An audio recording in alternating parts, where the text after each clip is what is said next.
Good evening, ladies and gentlemen. Welcome to the Mid-Atlantic Modeling League Spike Magazine Trophy. We're in the final week of regulation. It's week number 9, and it is a very busy week. Very exciting as these teams race for a spot in the top 8, and we've got one of them tonight duking it out right now. It's going to be the Gitz versus the Remnants of Valor, Cobblestorm versus S-Beaver, Goblins versus Humans. Let's take a look at the standings before we take a look at the two teams this evening. In Division A, in first place are the NC Snakes, coached by Moob. They're a Dark Elf team. They're 6-1-0. They have 19 points, one more game left to play in regulation. Remember, the top 2 teams of each of the 3 divisions are guaranteed to make the cut, and then the 2 best placing teams besides across all 3 divisions will fill in the final 2 spots. The Tizork Savage Boys, with a win just a few moments ago, they're going to end up in second place here, at least currently, and they are undefeated with a record of 5-3-0, 18 points. Seems like a sure thing for this Orc team. And in third place, MAML Nightmare has yet to play here. That's Festoon's Necromantic Horror team. They're 5-2-0 with 17 points. Over in Division B, in first place are the Pipstars, coached by Dead Fred. They've played all 8 of their games so far in regulation. They're a Lizardman team. They're 17 points. That's where they sit right now. The Believe Broncos, one more game left to play. This is BB Nuts Nurgle team. They're 5-2-0, also with 17 points. And the Gitz are up tonight. Cobblestorm's Goblin team, they're in third place. They're playing their final game of regulation. They have 16 points. So far, 16 points is the cutoff, with the Savage Boys winning tonight. That means the Remnants of Valor have been eliminated. They're not going to be able to make the cut, but the Gitz are looking to guarantee their spot here with a win tonight. Well, yeah, a win tonight will absolutely guarantee their spot, and looking for seeding opportunities as we go into the top 8. Speed Beaver says, what? And in Division C, currently in first place are Philosopher's Song, coached by Spire. They're a Lizardman team. They're 5-0-2. The Fishy Fiends are in second place. Ajax's Chaos Renegades team. They're 4-2-1. And the Goodest Boys Strike Back are in third place. That's Old Gamer Mike's Necro team. They're 4-2-1. The Gutterballs still in this competition as well. In fourth place by just a single touchdown. That's El Dubarino's Orc team. They are also 4-2-1. These games being played later in the week. I'm very much looking forward to these Division C matchups.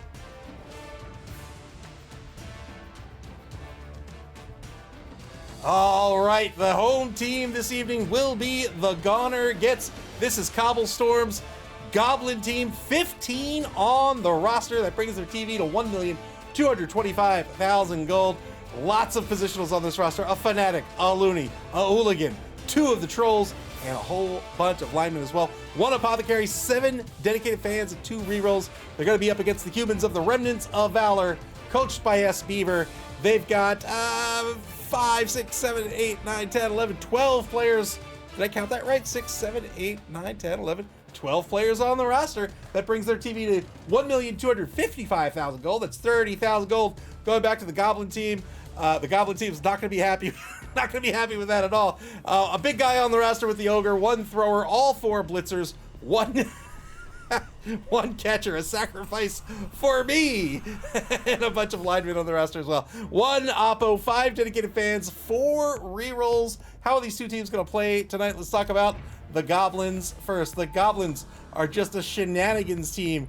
They have lots of secret weapons available to them on their roster, but they also tend to come in at lower TV, being a stunty team, and that gives them access to star players. They also have access to cheap bribes, but with just 30K in petty cash, they're not picking up any of that unless they're dipping into their treasury, which they may very well do. They do have the Looney, that's a secret weapon, that's the chainsaw player. They have a Fanatic, that's the ball and chain player as well. The Looney doesn't have to take a block, can just go straight for the armor roll. It's a +3 on the armor roll, but that chainsaw can kick back on the Looney, and then it's a +3 on the Looney. Not just on the kickback, but if the Looney gets knocked down, if you get knocked down carrying a chainsaw, it's dangerous. That +3 will always apply to the Looney. The Fanatic gets 3 blocks in a row in a pseudo-random direction. They pick an orthogonal direction, and then in one of the 3 spaces on the side they chose, randomly, they're going to end up in that space.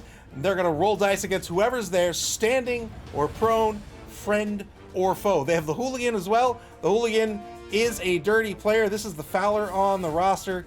A bunch of linemen, and not one but two of these trolls means that these two trolls can be in position to chuck any one of these goblins down pitch who have the right stuff.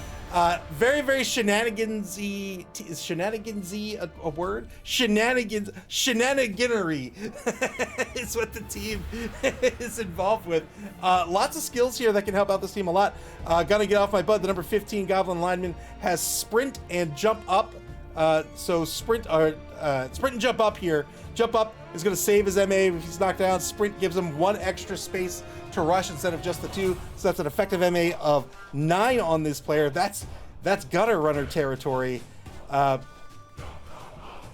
has a couple players with tackle, has a couple of players with block as well. Has block on both the trained trolls, which is very, very good. One has guard, also very, very good. You keep those trolls paired up, you're looking at a straight 6-piece in Blurg, the number 11 troll, of course, but also separating those trolls to make sure you can get that goblin toss down pitch is also a tactic that Cobblestorm can invoke in tonight's game. One player with sure hands.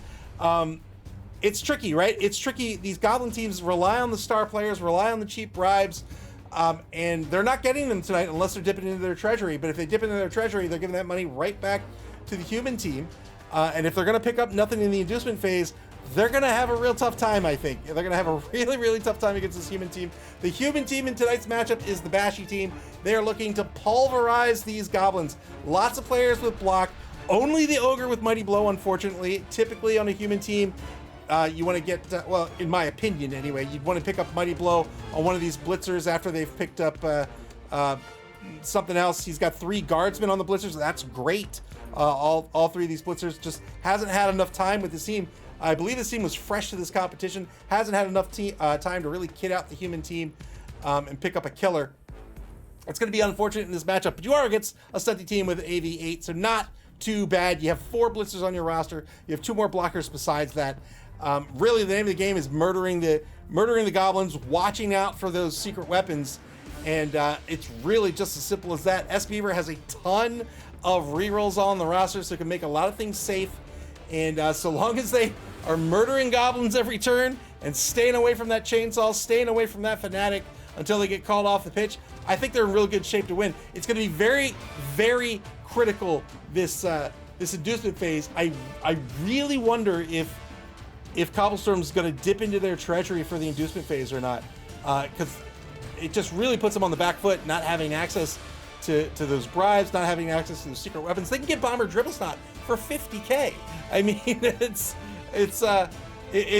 unfortunate when you can't pick up those inducements. Another subject team that relies on them, the Halfling team, when they can't get their petty cash, they kind of fall apart right from the jump. But Cobblestorm, of course, a fantastic coach, one of the best in the league, is at the top of the leaderboard here, looking for a win to guarantee their spot in the finals.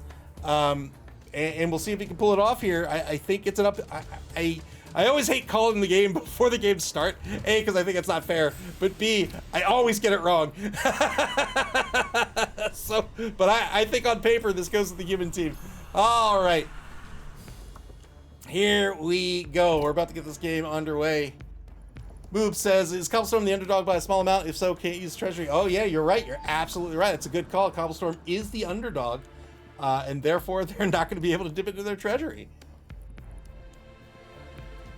Uphill climb, I think, for the Goblins tonight.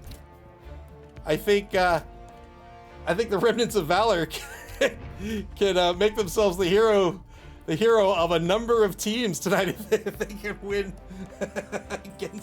against the Goblins here this evening.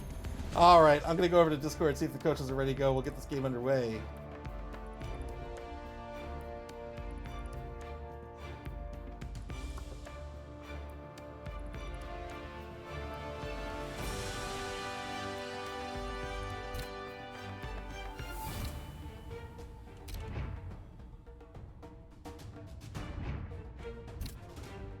Still waiting for the game to start.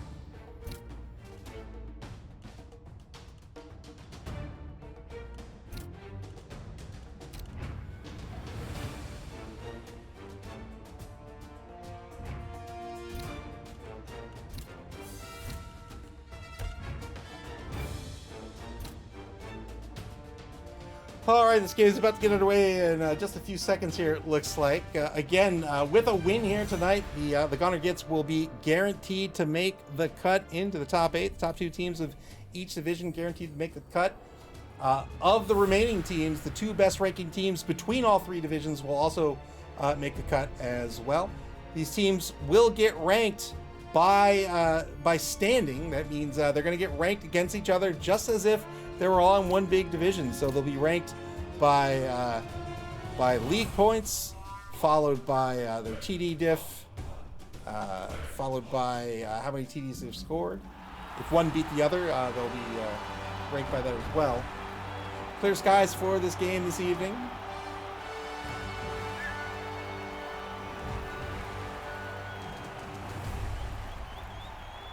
I've got red and blue on, man.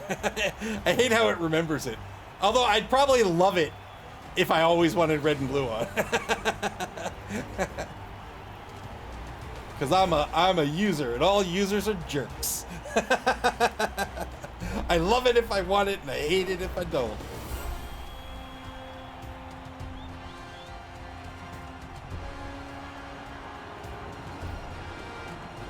Look at the shenanigans on the Goblin roster. Look at the wholesome humans, the honest humans. Lots of money to be made here tonight. 10 fan factor for Connor Gitz, 8 for the Remnants of Valor. Oh, it's very sunny. The weather instantly changing. Or is it sweltering heat? That is sweltering heat. Let's go. Let's go. Very, very hot game for this evening.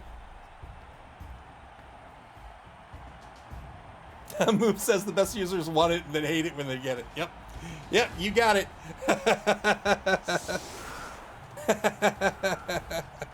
Gunner Gitz in the orange this evening. The Remnants of Valor in the blue. Nurgle's Rot and Cobblestorm rooting for the Goblin defense.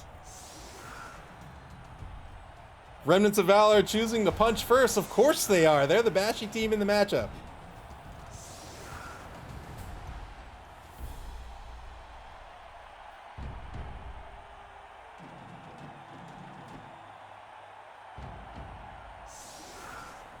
Elden Marino, welcome to the stream. Elden Marino says, and Bedgar is missing, but he's at a not integer normal concert. I know it's 9 Inch Nails. Concert, he's probably okay with it. Tizzle Bizzle rooting for the human offense here this evening.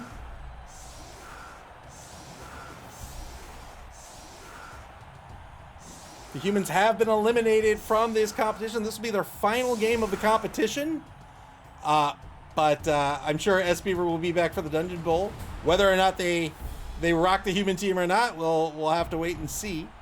But S. Beaver, a fantastic coach as well. I think this is S. Beaver's first go around with a human team. Faring fairly well here in the Spike Magazine Trophy. A record of 3-2-2 currently. War Master, welcome to the stream. Telestrator of Doom. Let's go. Let's do it. You know what? Since the goblins are so down on their luck, let's say you're dying. You have been marked for death, little catcher. It's you. You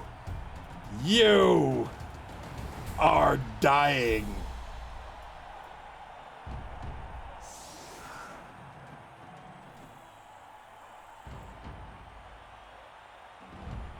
Three on the line for the defense. 3 on the line for the offense. Going toe-to-toe with that ogre. I would have thought well, he's not done setting up yet, but I think that ogre's probably not going to remain marked by the troll. Maybe it will. Maybe he wants to try to lock down the troll. Sizzle Bizzle asks, what's the command for coach stats? It's just that. It's exclamation point coach. There you go. Coach stats and then the name of the coach. Yep.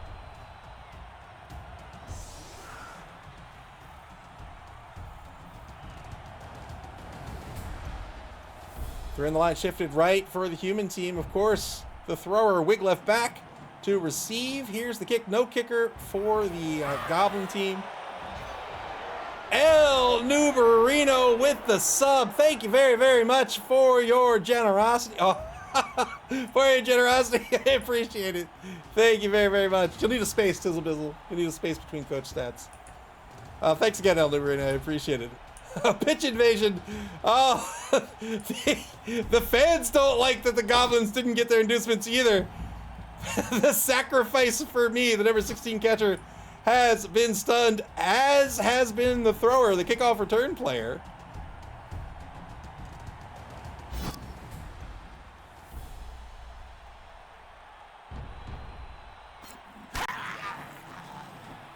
Oh, I missed. We'll get it right. I misspelled your name. I'm sorry.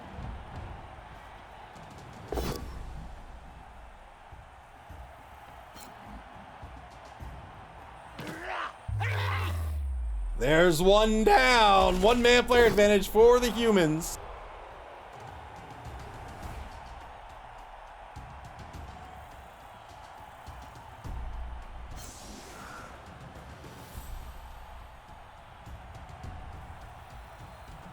There you go, Tizzle Bizzle. It's your coach name, so there's a space in your coach name.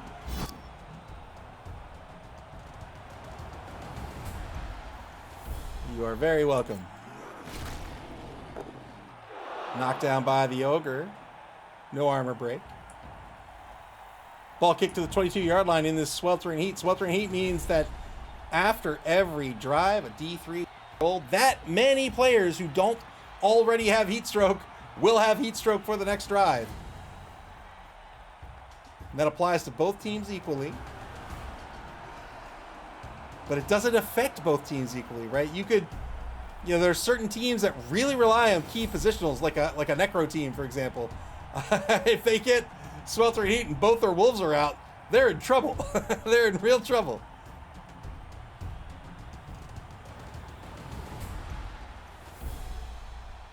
Ten seconds ago for the Remnants of Valor. Go for the ball pickup by a blitzer. Needs a 3+ here. Rolls a 1. Will keep the result. And the ball will bounce one space to the right. That will be a turnover. Turn 1 to the defense.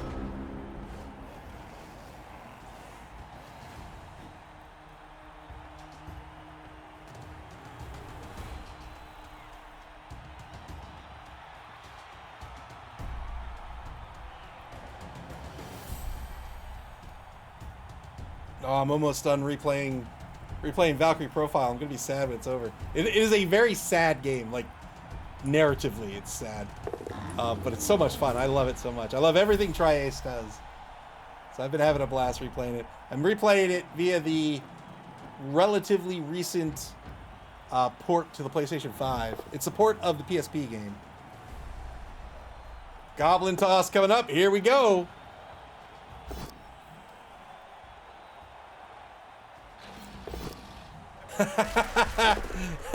Throw's got to get off my down pitch to be marked by 3 eagerly awaiting humans. Hey, man. How's it going, bro? Hey.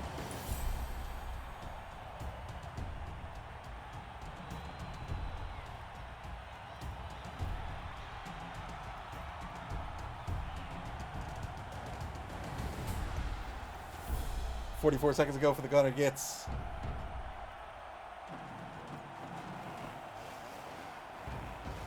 Calliphius with the sub for 50 months. Thank you very, very much. I appreciate it. Thank you for the generosity. Welcome to the stream. How's the game going?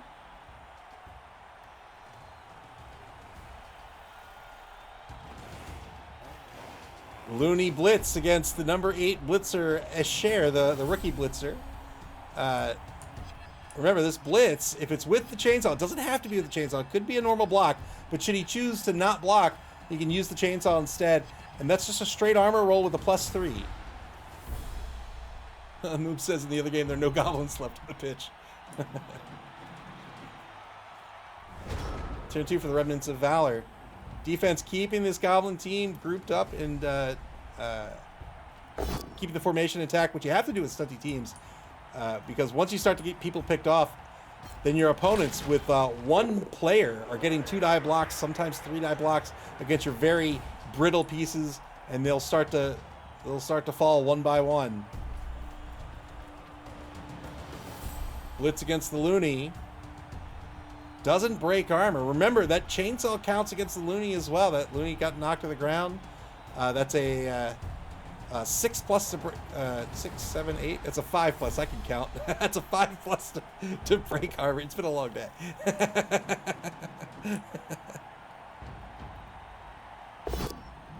One die block against Eats his greens. Gets a push out of this.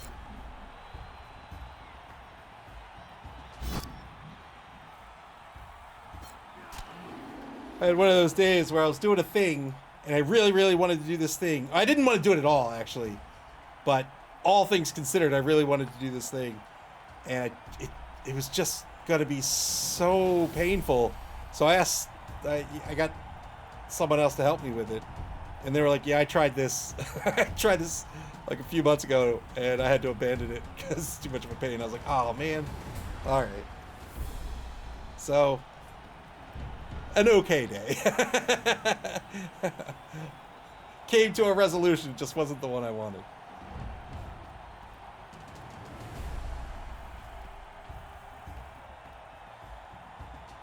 Just stick with the squircles, yeah. I'm surprised he hasn't stood anyone up yet. There we go. Stands up the catcher, number 16. Catchers have the catch skill naturally. They also have the dodge skill on the human team. Also a massive MA of 8. Very, very fast pieces. 3+ pickup with a reroll. Works out. The thrower for the pass. Wow. Passes to the catcher who's downfield here on the 10-yard line. Thought for sure that would stay in the hands of the thrower.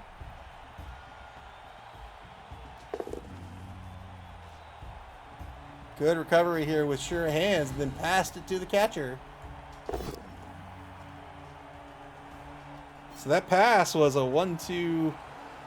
Boy, I think that was, let's see, 1, 2, 3, 1, 2, 3.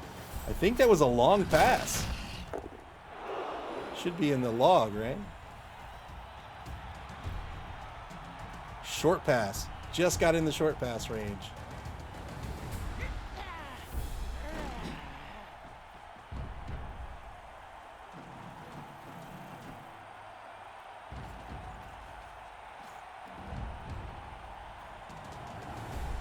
War Master demanding that he foul the goblins. Did I block against Heelfteen the second? Gets a POW out of this. No armor break. That's the frenzy lineman. Random into frenzy. It's not a bad random pick. A little difficult on a lineman if he's going to be on the line. There we go. Yeah, this is why the pass surprised me. Move this ball up down pitch here, and now in range of these goblins. 2-die blitz. Gonna spend the reroll here, try to get the knockdown. He's got it. 8+ breaks armor. No armor break. It's gonna bounce in the hands of gonna get that bread, but can't hang on to the ball. Very well done.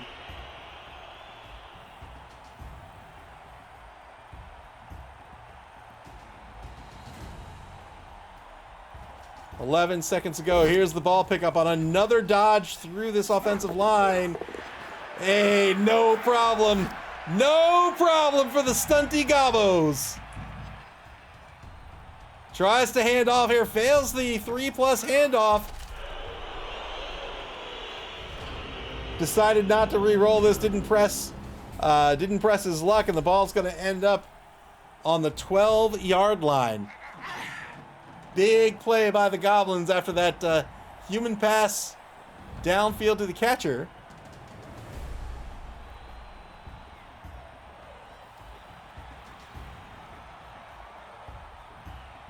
And now the humans are going to have to fight for this ball in a scrum. They're going to have to pull their players in tight. That means the Goblins are going to come in and do the same.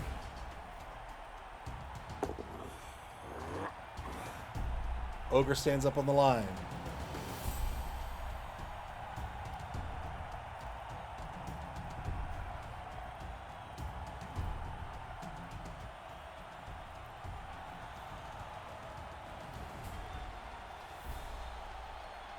Humans, one of the teams with access to 4 blitzers, and they're great pieces. They have an MA of 7, of course. They come with the block skill and standard stats all along the board. Besides, they have a strength of 3, edge 3, passing of 4+, and armor of 9+. Dodge push against Gonna Get Healthy.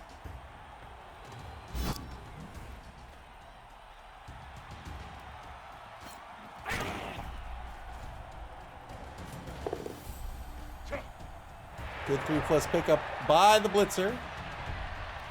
And now Brecca the Bronding, the new ball carrier, has the ball on the 14-yard line.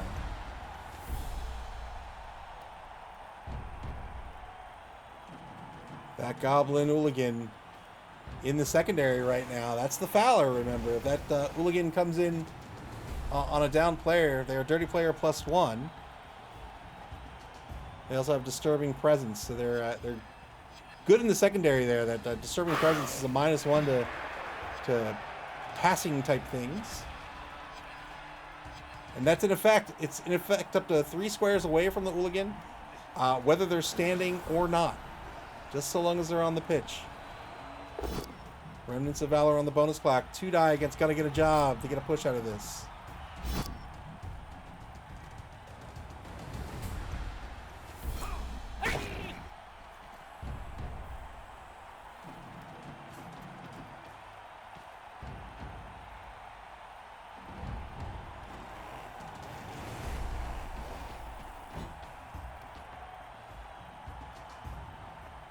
The thrower moves forward of the ball carrier, tightens up the pocket. I think that'll be the end of the turn. Dodges off the line, turn 3, back to the gunner, gets it down to 1 reroll. Playing early pressure on this ball. They saw the opportunity after the ball was passed downfield. Took a crack at it, just couldn't keep the ball in the hands. After they tried to hand off.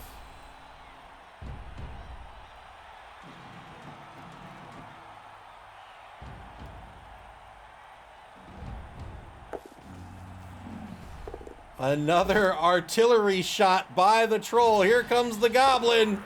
Lands on his feet. Gonna get a shot. Chuck downfield is now marked. Or marking, I should say, 2 blitzers and a thrower.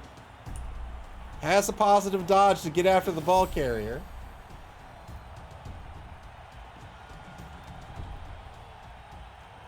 Throw teammate counts as your pass for the turn, so you can't throw another Goblin. Which really just feels like a failure in Goblin doctrine to me.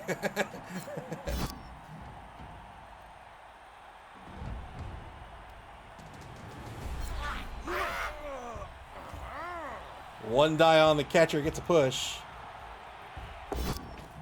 There's that dodge away by the thrown Goblin, but could not stay on his feet.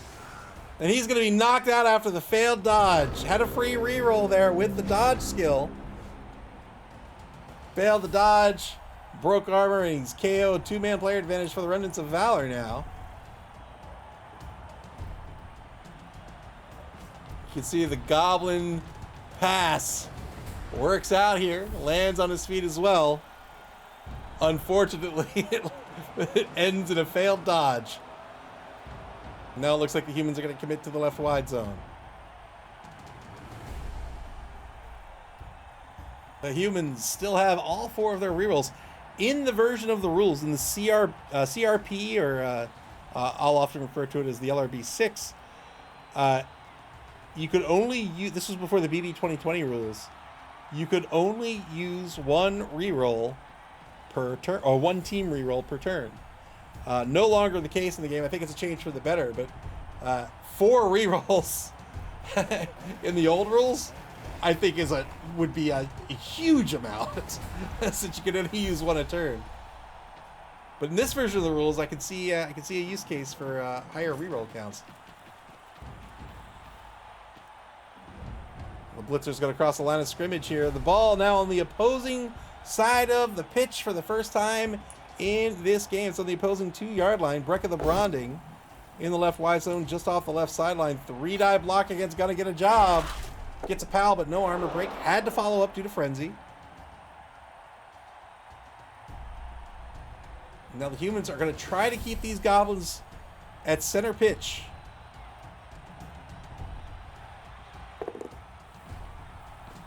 Three-die blitz by Grendel's mom. Got the pal. 7+ breaks armor with Mighty Blow.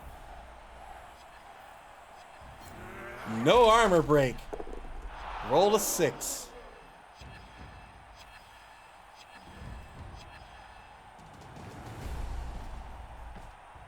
I am surprised he pushed the lineman next to the troll. The troll's nega trait here is really stupid.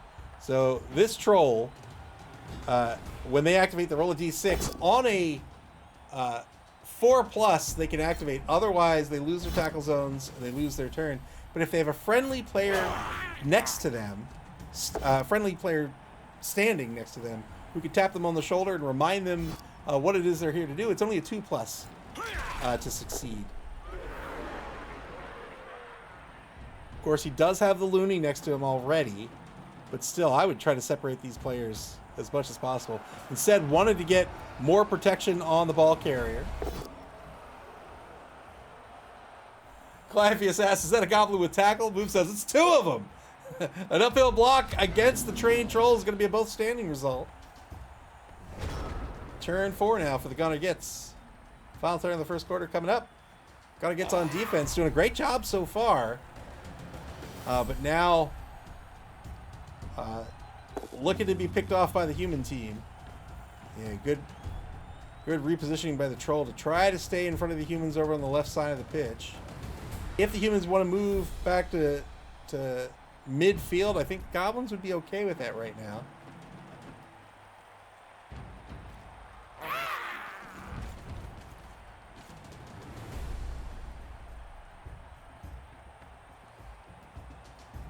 You've got sprint. You got sprint. Why get sprint if you're not gonna use it, I say.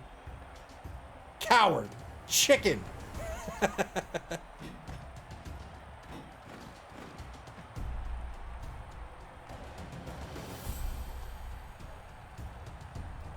Minute 2 to go here minute 2 remaining in the first quarter of the game. Elden Marina says, that's 3 chances to fail 900% of the time. That's right. Here is the chainsaw blitz. That chainsaw kicked back on the loony. Had to spend the reroll to keep the loony alive, but couldn't break armor on Onela, the rookie lineman.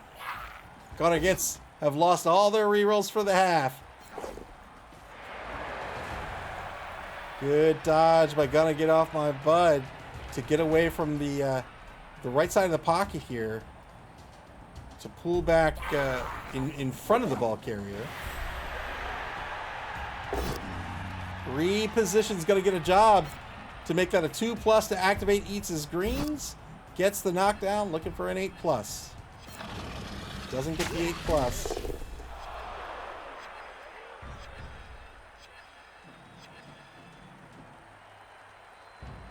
Gunner gets on the bonus clock.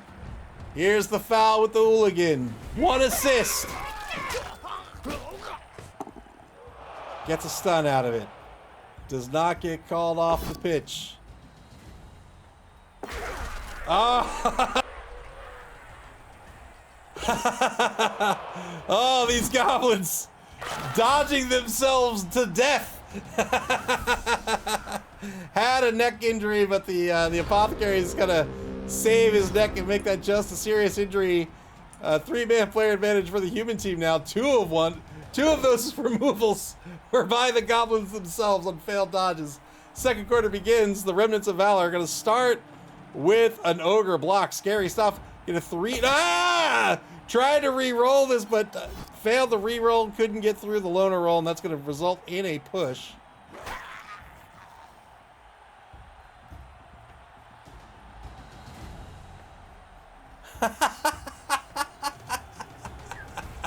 Iron Cynic, welcome to the stream. Iron Cynic says, why would you op why would you op on a goblin? It's like washing a paper plate.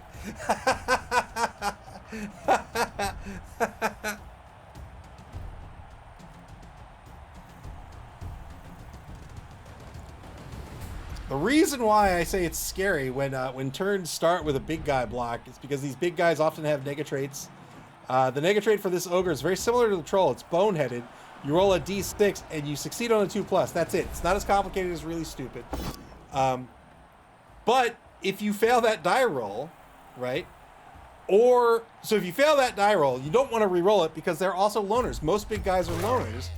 Good removal again. We're up to a 4-man player advantage with 3 injuries. That's 3 permanent removals here for the Remnants of Valor. Spend a re-roll to mark, gonna get off my butt. I'm not sure how valuable the mark is. The lineman does have, well, he doesn't have any re-rolls, so that's fine.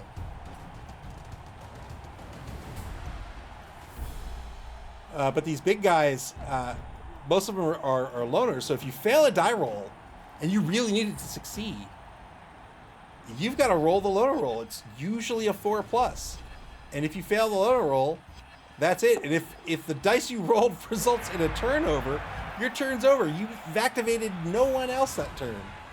So often you'll save your big guy blocks for later in your turn, unless you really, really need to make something happen.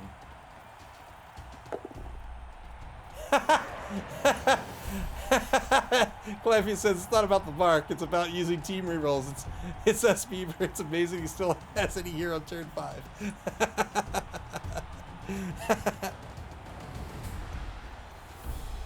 Now the humans have the ball on the opposing 16-yard line, just off the left sideline. Pretty decent pocket setup right now.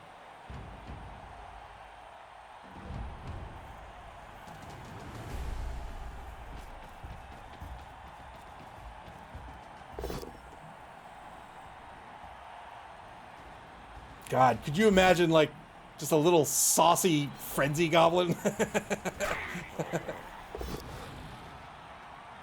One die frenzy follow-up for gonna get a job. Gets the knockdown here. Does not get the knockdown. Gets a dodge push. Gonna get a job as a blodger.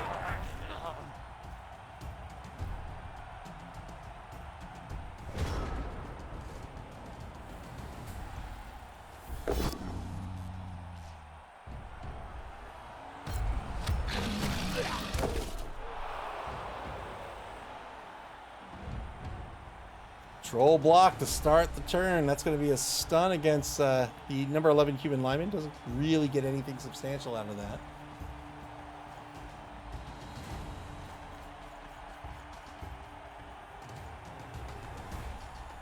Goblins are going to try to force the score. Remember, they're still going to get a turn.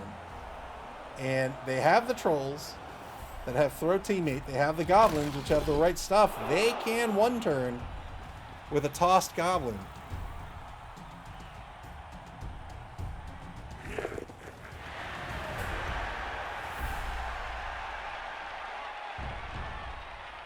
Claffy says, who's getting Hooligan now? I think it's going to be the block lineman, yeah. Well, actually, I don't know if that's a yeah. Yeah, it's going to be the block lineman. Gets a stun out of this. So again, nothing substantial here by the Hooligan. The Hooligan's not a secret weapon, so the Hooligan will stay on the pitch after the drive is over. But that Looney will not, unless Cobblestorm successfully argues the call with the ref.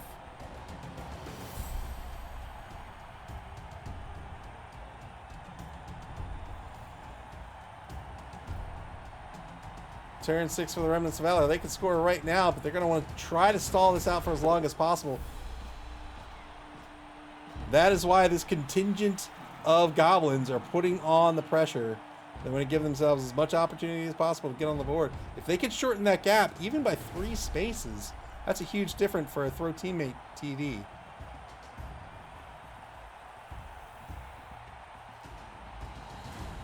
James like snacks. Welcome to the stream. James like snacks says every so often the ref just lets a chainsaw onto the pitch.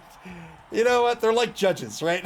they all have their own house that they run a certain way. Clevy says there's a loony somewhere. Where is it? Where is the loony? Did he get removed? Oh yeah, he got removed.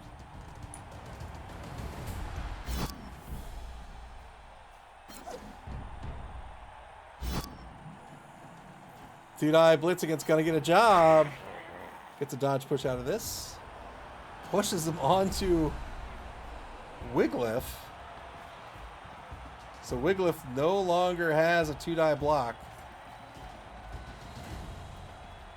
Remnants of Valor move this ball over to the right side of the pitch, we'll say. It's just barely on the right side. Clive says, just today, the judge showed up to court with a chainsaw and a giant ball and chain.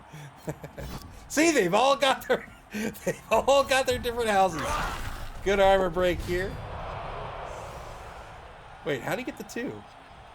Oh, I must have miscounted. 5-man player advantage now for the Remnants of Valor.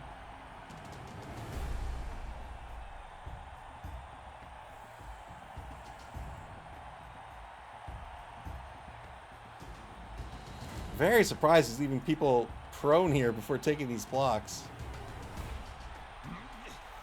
Nobody cares about the rookies. Nobody cares about the rookies.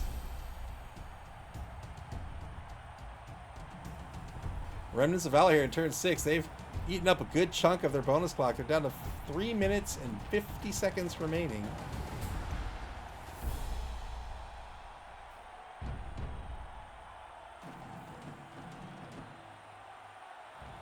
Spire says, go, humans, go! Win for pips! Is it for pips?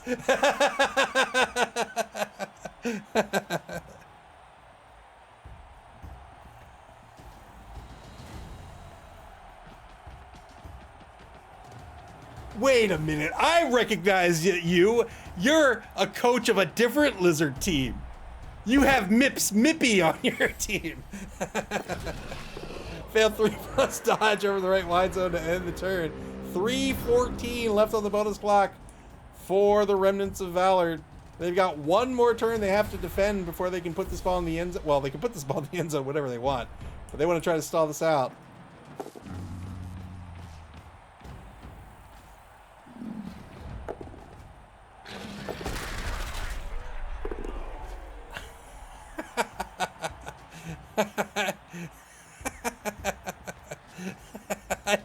I swear, man. The throw teammate is one of my favorite things in all of board games.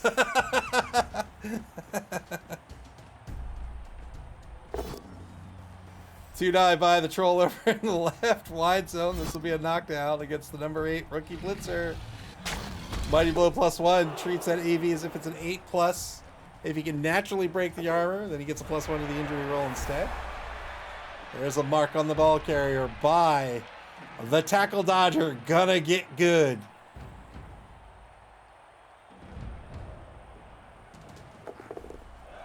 Here's... Wait, why declare the blitz?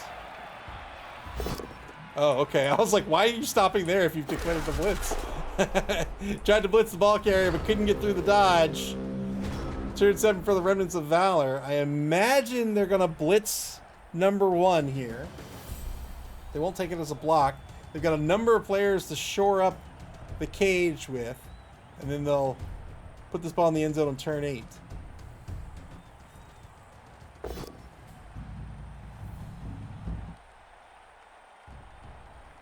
Cobblestone says he stops to see if dodge was used. So that's a good point in Blood Bowl 3 in the video game version.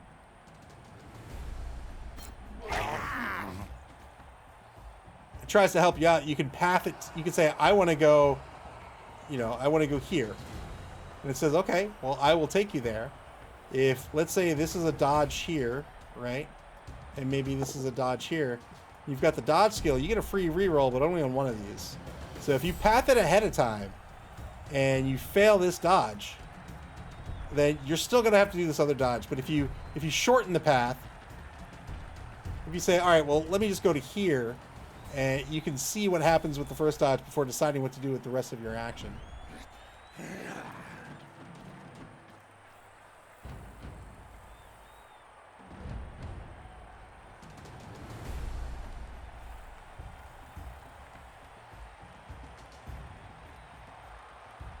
40 seconds ago for the Remnants of Valor here in turn 7.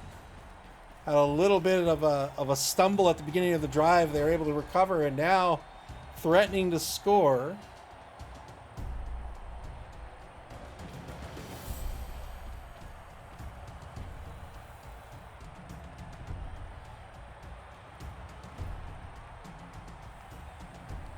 Flappy says, "Is the sweltering heat?" Oh yeah, I see the shimmer now. We call that the swelt. That's the swelt.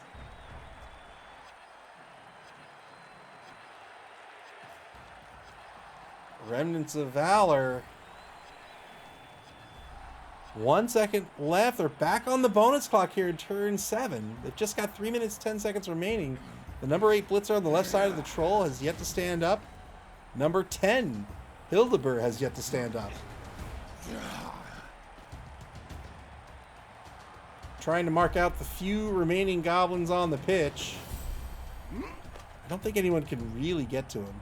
1, 2, 3, 4, 5, 6. Well, you can. Turn 7 for the gunner Gitz.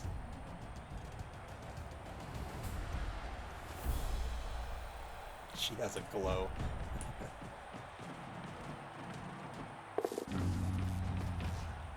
Two-die blitz against the number 11 human lineman. Gets a knockdown here. Eats his greens. The troll on the block. Breaks armor. Only got a stun out of it. Got nothing real out of that. Failed dodge on the right side. Failed the dodge. That'll be it. Turn 8 coming up. Will the Remnants of Valor risk blocks with their one remaining reroll? Nope. They're going to put it in the end zone. I would have done the same. The Remnants of Valor take the lead in this ballgame 1-0. Very well done. Gotta get a turn to try to score. They can do it. But the real question is, oh, that's not enough. That's not us. The real question I was about to say is, who's coming out of the pitch? So 1 out with sweltering heat, and the Gunner Gets are not going to have enough to take to the pitch. You have to field 11 if at all possible. Otherwise, you have to put as many players on the pitch as you can. The one troll out with heat stroke, but really, where'd you go? Where'd you go, buddy? There he is. Gonna get calm. This is the other secret weapon. Gonna get calm. Has to take to the pitch. Remember, the secret weapons can only be on the pitch for a single drive before the ref catches on. So because he doesn't have enough to field and keep that fanatic on the sideline in the reserve box, he has to field him this turn. It's going to be more than likely it's going to be a single turn drive. It could be a 2-turn drive, and that's all he's going to get out of the fanatic. Plus, most of the humans are going to be by the end zone. Tough break here for the Goblin team. Could still attempt to argue the call, and absolutely will, to try to keep that fanatic on the pitch for the second half. Warmaster says, "Let the troll catch the ball. He has better odds." Wow, he's putting... Ooh.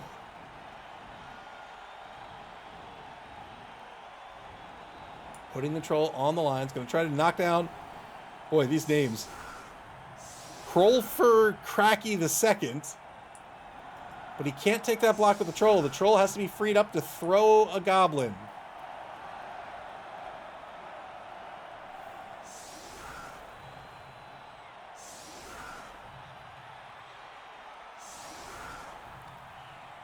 So there's 2 assists. That's 2, 3, 4 versus 3. That'll be a 2-die block against the nose tackle. Here's the kick. Middling kick. Look at that. Perfect weather. Perfect weather for the duration of this game, perhaps. 2-die block on the line. That's going to be the knockdown. It's going to be gonna get off my bud. Will be the recipient of the handoff, it looks like. Come on, fanatic! I love this game. The one action the fanatic's likely to get this game, and he just swings around the human lineman. Just dances around him. Says, look what I can do. Here's the handoff after the rush. Handoff works out. Now it's going to be The throw teammate toss with no rerolls.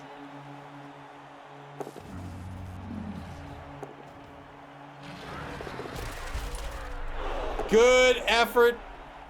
But that'll be the end of the half. 1-0. The humans in the lead. The goblins will have the ball to start the second half. We'll see if they get back the fanatic.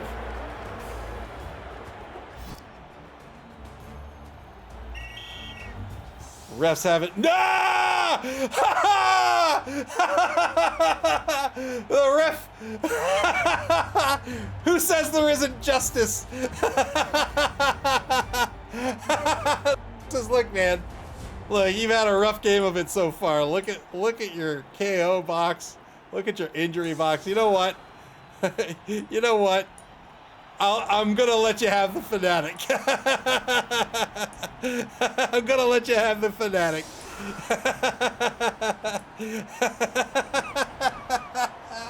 Oh man, the Remnants of Valor set up their defense.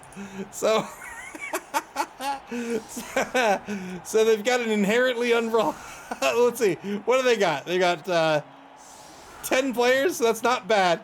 They've got 2 big guys that are inherently unreliable. They've got the fanatic who's inherently unreliable. Perfect, let's go. Who could ask for more?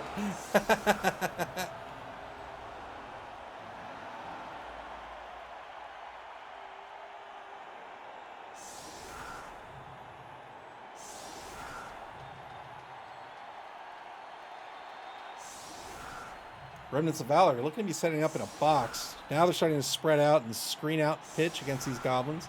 They've got to be mindful of the goblin toss, and it looks like that's exactly what they're doing here. They're setting their linebackers back a little bit, just to be mindful of a short goblin of a throw teammate pass. I shouldn't say short, because throw teammate passes, their maximum distance is a short pass.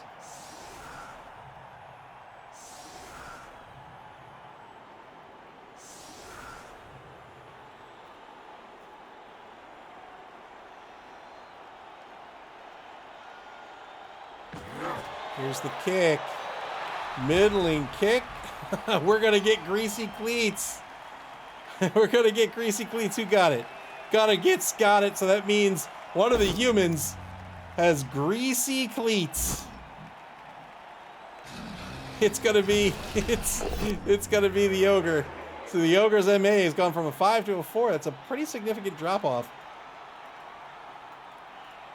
Unfortunately, the number 11 troll on the left side has gone stupid. He loses his action, loses his tackle zones as well. That means that Onela, the number 13 lineman, the left defensive end, gets a 2-die block against Gonna Get Good.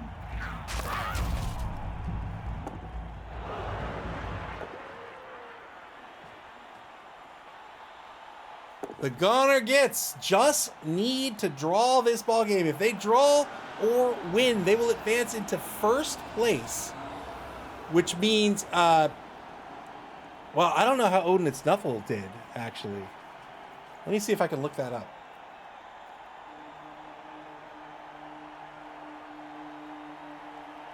They won 3-0? Oh boy, that's not good news for the Goblins.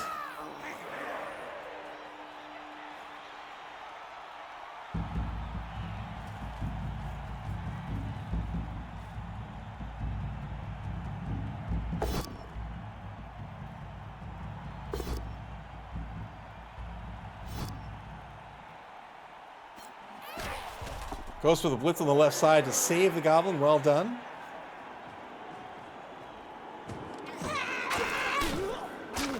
Hooligan foul. Gets a stun out of it. Does not get called off.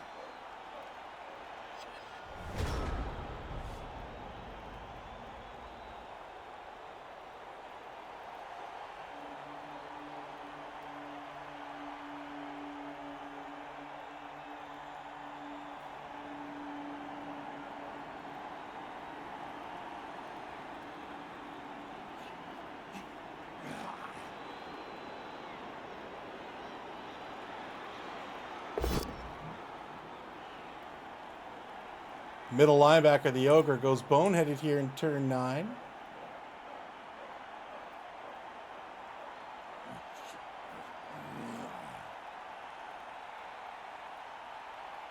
All right, so if Odin and Snuffle won 3-0, that means they're currently in first place in Division B. That means if the Gunner Gitz have been bumped to 4th. If they draw, they'll be in 2nd place, which means the Believe Broncos with a win or a draw can bump them down to 3rd.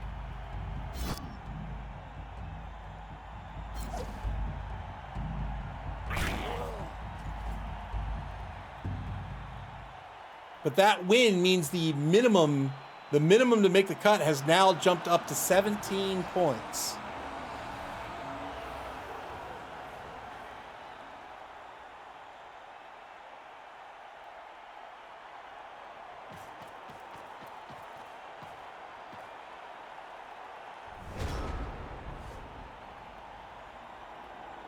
Turn 10 for the Gunner Gitz. That's gonna make Division C. That's gonna make Division C absolutely critical to try to claim those top 2 spots. 3-die blitz to get the turn started here for the Gunner Gitz. They're gonna get a POW against the number 11 human lineman. They break armor. They get a stun. Gunner Gitz with the ball on their own 4-yard line right now. War Master says, can you wash a paper plate? Maybe it's a waxed paper plate. Another armor break here, another stun. I don't know if they're going to be able to capitalize on these stuns or not, but we'll find out a turn from now.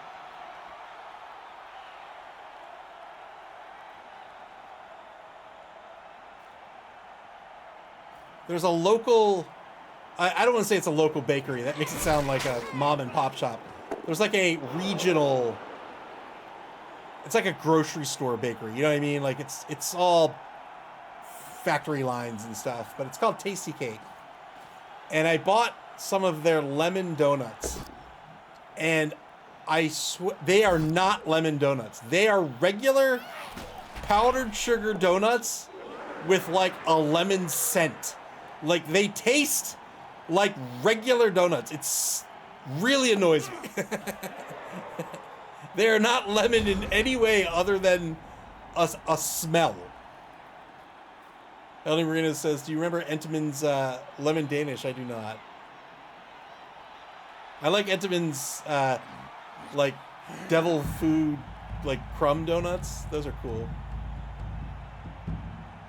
I have a box of them in the kitchen, but they've been there for a while, so I think they're stale now. Turn 10 for the Remnants of Valor.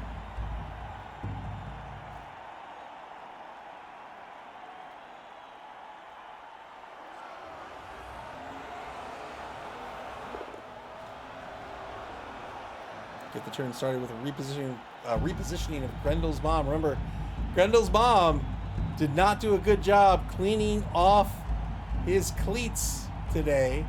Those cleats have ended up greasy, and they've lost a point of MA. 1-die blitz against the hooligan gets a dodge, gets a dodge push out of this. Thought he had tackle for a minute.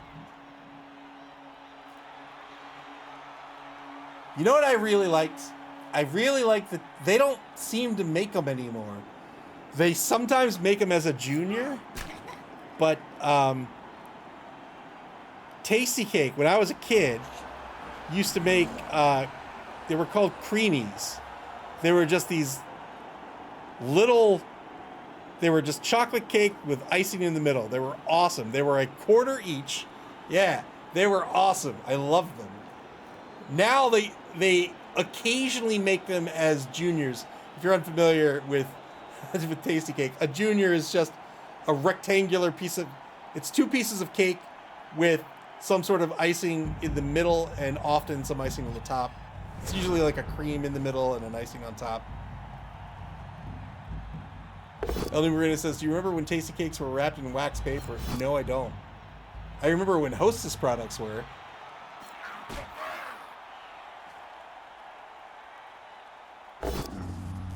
Two-die block here in turn 11 for the Gunner Gitz. We get a knockdown against the number 8 blitzer, looking for that 8+. Player advantage matters here. Got the armor break. Just gets a stun out of it. Butterscotch Crimpets were like, everybody liked Butterscotch Crimpets. I haven't had one since, I mean, it has to have been like 20 years at this point. The Fanatic on the pitch, continuing to just spiral out of control on the right side. Warmaster says, have you tried Bonello's? I don't know what that is.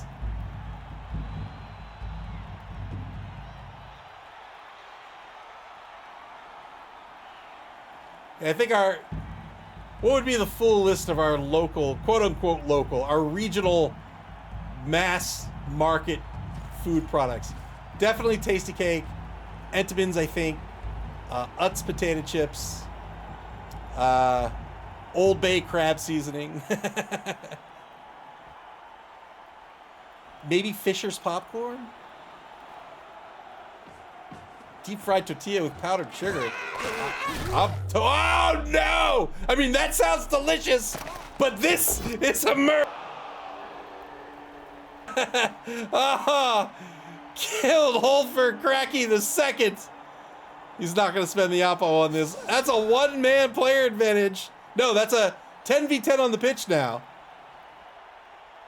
Burger cookies, yeah, absolutely. How could I forget burgers? It's about time for the replay to fail.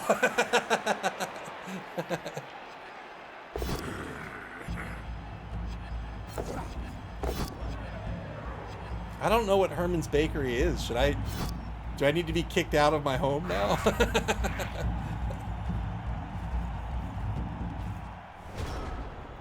Turn 11 now for the Remnants of Valor.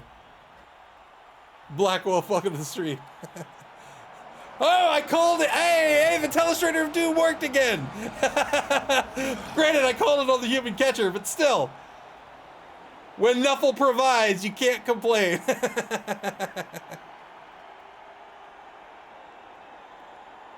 Welcome to Bakery Talk 2025. You know what's sad about that statement?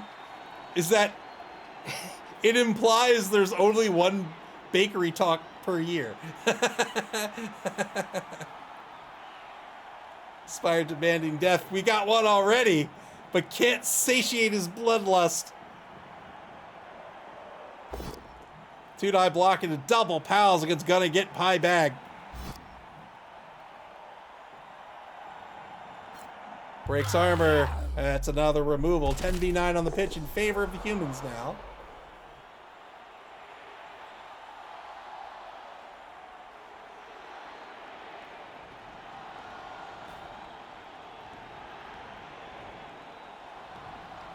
Quesabira? Does that involve beer? Is that what that means? Two-die blitz against Gonna Get a wife fit. A wife fit. A wife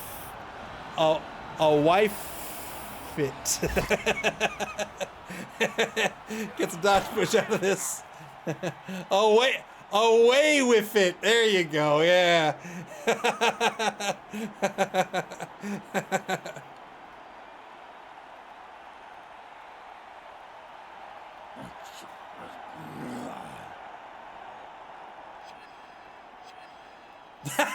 Warmaster says, look, I'm Mexican and I don't know what a quesabira taco is. So, my mom is, so I grew up eating Argentine food, and there is this sauce. I was telling my friends about it. They think it's disgusting, but I'm telling you it's awesome. I just refer to it as crema, and it's basically it's cream and like chili peppers and some other stuff, and you mix it all up and you set it out on the counter to curdle, and then you blend it with like an immersion blender. It is fantastic. It's so good.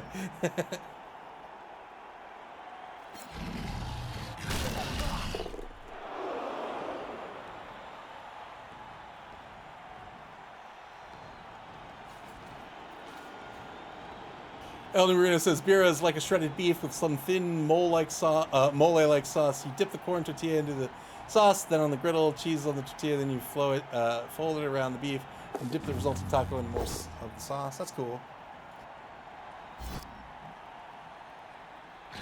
Flavia says, man, if this game's a tie, I don't get eliminated only because I managed to get 3 TDs in my game. Yeah. Yeah, congratulations. It is very, very tight race.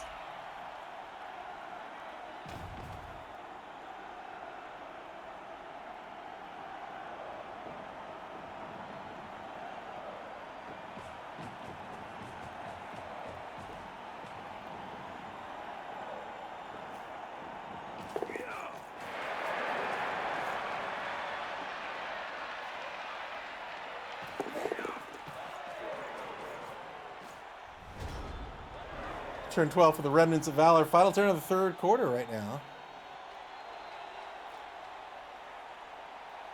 Cleffy says, am I technically in first since Pips beat me week 2? You're technically in second then, yeah. Because the first tiebreaker is who beat whom. But I don't have that coded into my software because I'm lazy.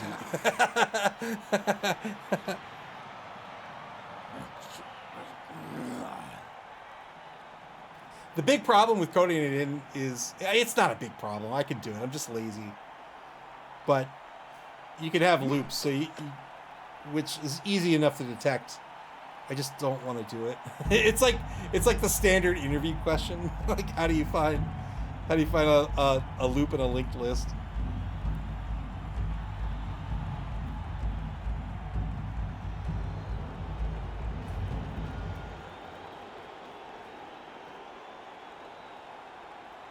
Yeah, it is. Don't get me started, or get me started. I don't care. But engineering interviews they can be great or they can be devilish.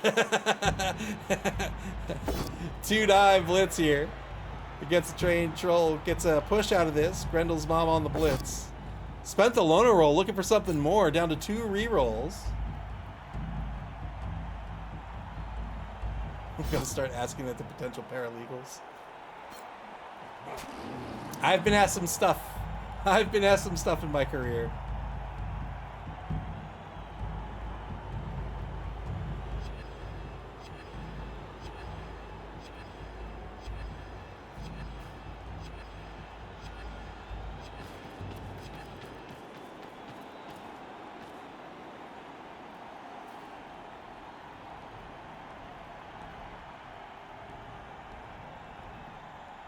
It's gotten better over time. Like there was a time, I would say in the 2010s, where there was this real, I hate to use the word, but I'm going to say toxic.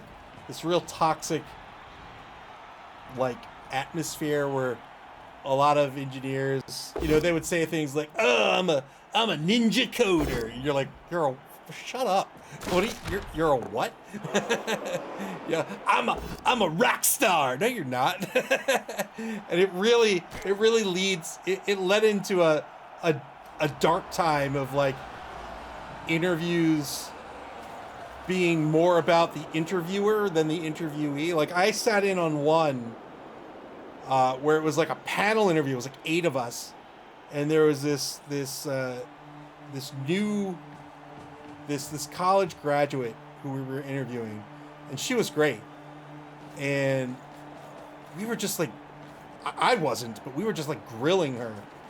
And I made it a point during the interview process to make her feel more comfortable because it wasn't fair, right? Like we were like, hey, can you, what if you were stranded on the moon? It's just stupid. And, so I kept trying to interject. I was like, listen, man, I don't know the answer to this either. Anyway, we offered her the job, and when she started working with us, she was brilliant. And she was telling me, she was like, yeah, I thought for sure I didn't get the job. And I was like, I know, because the interview process is terrible. It has gotten better since then. But yeah, it was terrible for a while.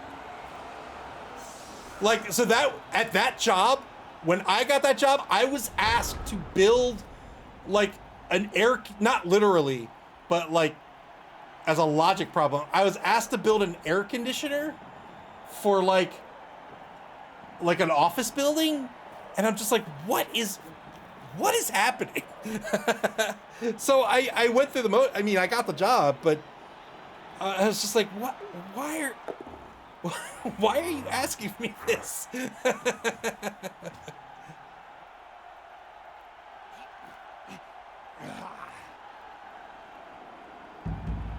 So anyway, I've used those experiences to try to be a better role model, I think. And again, it's gotten better, I think, industry wide since then. But there was a time there where basically the interview questions were all about the interviewers trying to show the interviewee how smart they were. And it's like, come on, this is just a waste of time. This is a waste of money. This is a waste of time. You're not learning anything about the candidate. There's 3 things you want to learn about a candidate. Are you cool? Can I work with you? Are you competent? Are you actually who you say you are? And can I afford you? Those are the 3 questions. That's all you're looking to answer. 2-die blitz on the ball carrier. It's going to end up being a knockdown thanks to the block skill. Ball's going to bounce across the line of scrimmage to the opposing 2-yard line.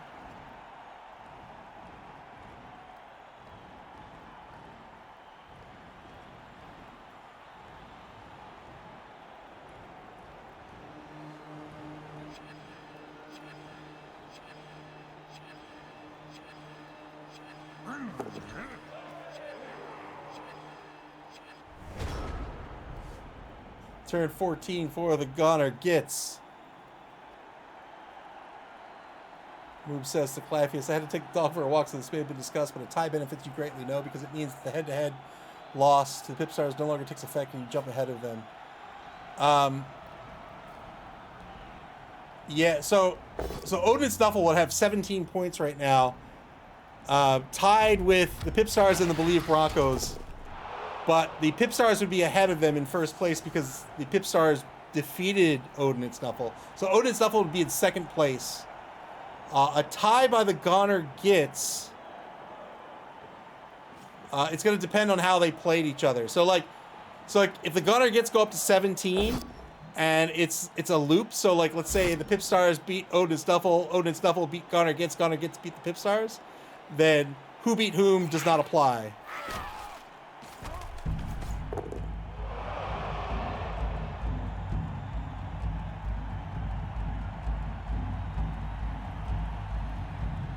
So the Gunner Gitz beat the Pipstars beat Odin, and Odin and Gunner Gitz got a draw.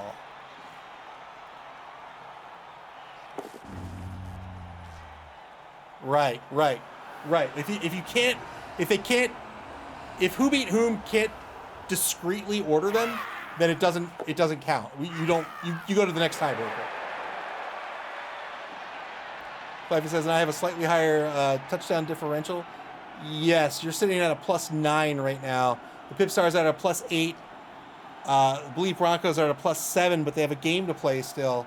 And the Goner Gitz are currently, including the state of this game right now, they're at a +7. So if they were to draw, they would remain at a +8.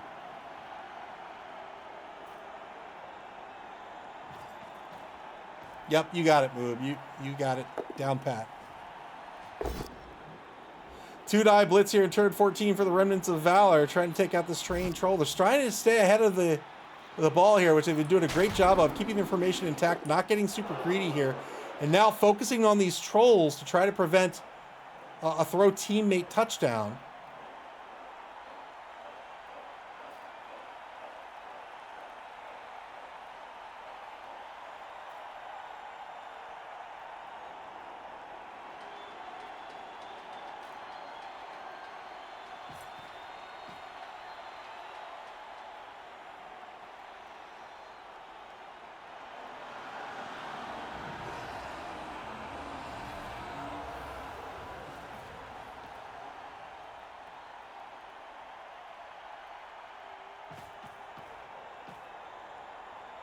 The Goner Gitz went into this game having enough points to perhaps qualify, but there were two games that were played off stream this evening, and with the results of those games, the Goner Gitz need at least a draw to make the cut.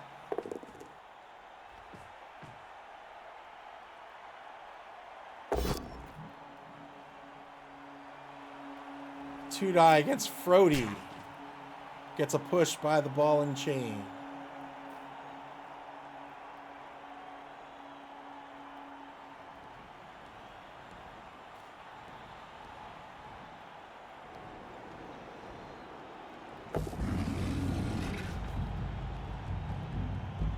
Penultimate turn for the Goblins here. It looks like they're going to have to go the distance on a throw teammate. They're in a difficult spot right now.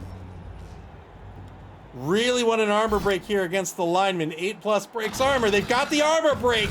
That's huge. Got the removal as well. Now they need to get someone in position for the inevitable mark against the troll coming up on turn 15 for the Remnants of Valor.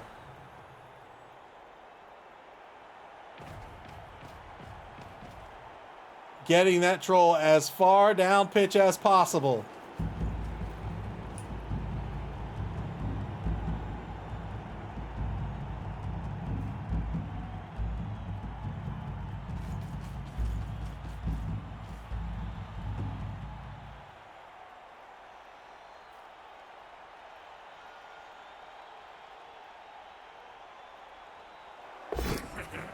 Oh no, failed dodge by the ball carrier.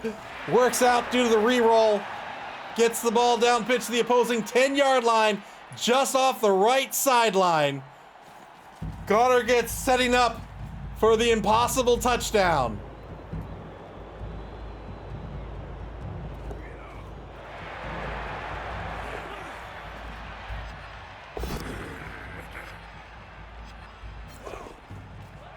Good dodge, but gotta get off my bud.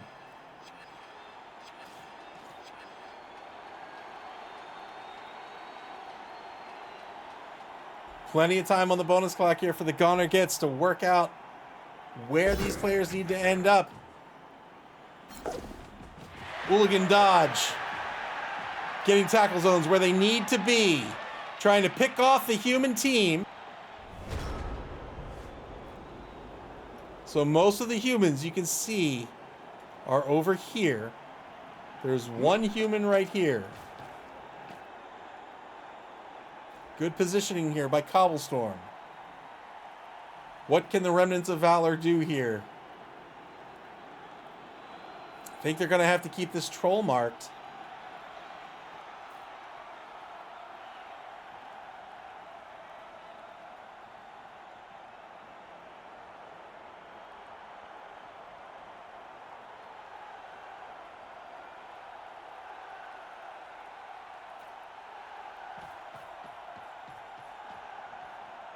They're marking number 7. So there's a couple of avenues of scoring here that they need to cover. So they've covered number 7.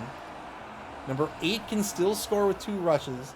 The troll can score with a throw teammate as well.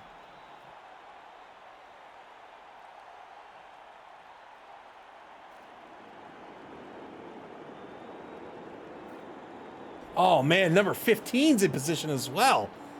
Cobblestorm's done a great job with this offense. Unreal. Has 4 scoring threats right now, if you count the troll as a scoring threat, which I would. 2-die blitz against gotta get that bread. Gets the knockdown.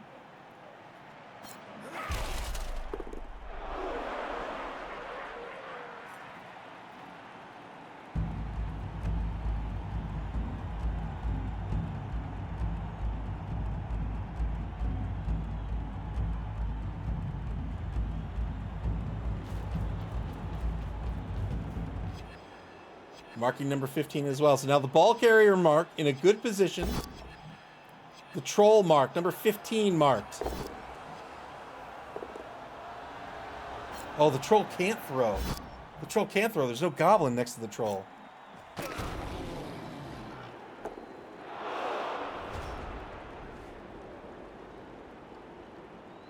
Well, I guess technically he could throw. He could scatter someone into the end zone. Gonna go to the left here with the Fanatic. Does not get number 13 down. This Fanatic, man, not been pulling his weight. Well, in fact, he's been pulling a different weight. Turn 16 for the Gunner Gitz. They're looking for a touchdown right here to keep their hope alive to make the cut.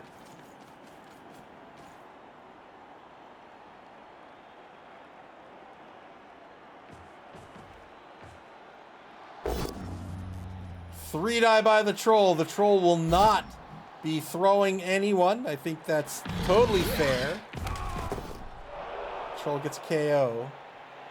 What are we at here? 1, 2, 3, 4, 5, 6. It's not enough. Can't move laterally at all.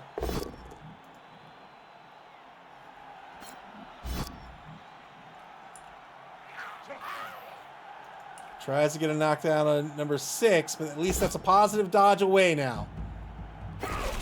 Fails the dodge! Couldn't get away. It was going to be a whole slew of dodges after that.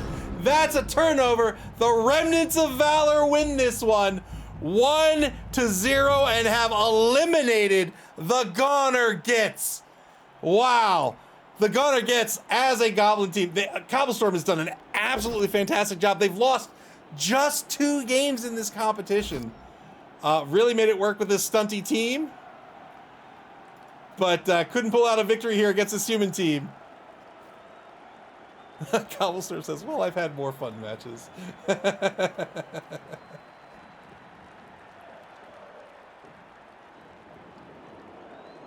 Well, yeah, War Master, dead on. What a fantastic game. Very well played by both coaches here.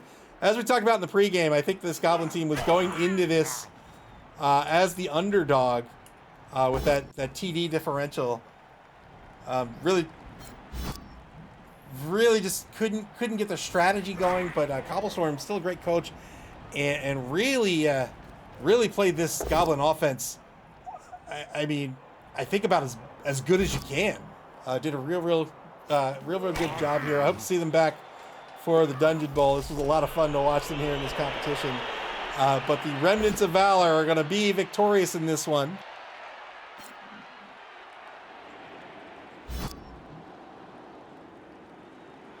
And the Remnants of Valor also eliminated from the competition. They're going to end with a record of 4-2-2. Not bad at all here in Division B.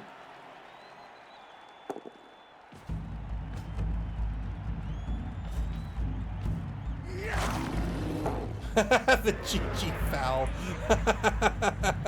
Tried to foul the giant troll. 1-0 in the final. Oh, man.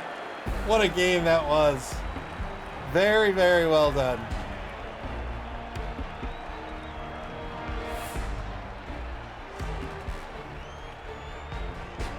I don't know what happens here where I just stare at the screen. Like, I don't know what's going on.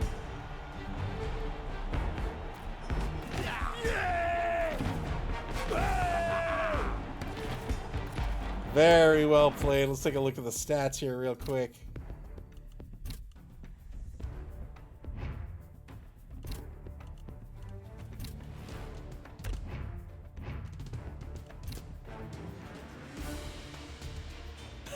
If you said my game froze for about 15 seconds at one point, and I think my heart stopped. All right. Let's see. What do we got here?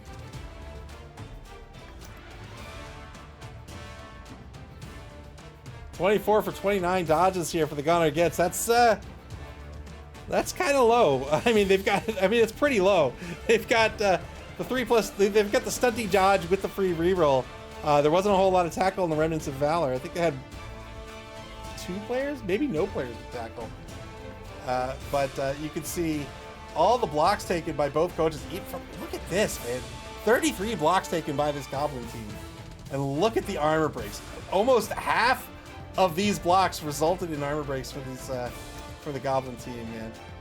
Oh, man. SPP for the evening. We're going to have 4 for the Gunner Gitz. Just the MVP on Gonna Get a Job. The Remnants of Valor are going to pick up 14. I don't know if that's going to matter or not. I don't know if SBeaver is going to run this human team for the Dungeon Bowl or not. But yeah, 55%. That's.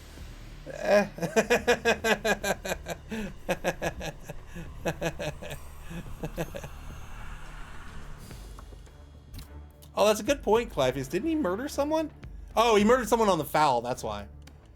He murdered someone on the foul.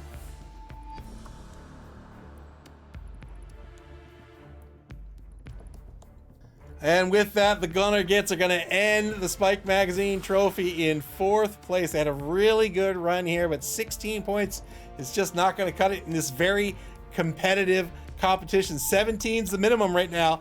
And you can see of the top 3 teams, only one left to play. It's the Believe Broncos. They're going to be facing off against the Vesuvian Lavabacks later in the week. But Division C, this is the big one right here. Those top 4 teams in Division C, all of them duking it out against each other, trying to make the top 2. The Philosopher's Song, the Fishy Fiends, Goodest Boys Strike Back, and the Gutterballs all playing each other, looking to make the top 2 there in order to make the cut, to guarantee that they make the cut. Oh, man. Whoo. Moob says, pretty sure now 17 points is guaranteed, at least a wild card spot. All right, that's going to do it for this evening. Let's take a look at the schedule before we leave.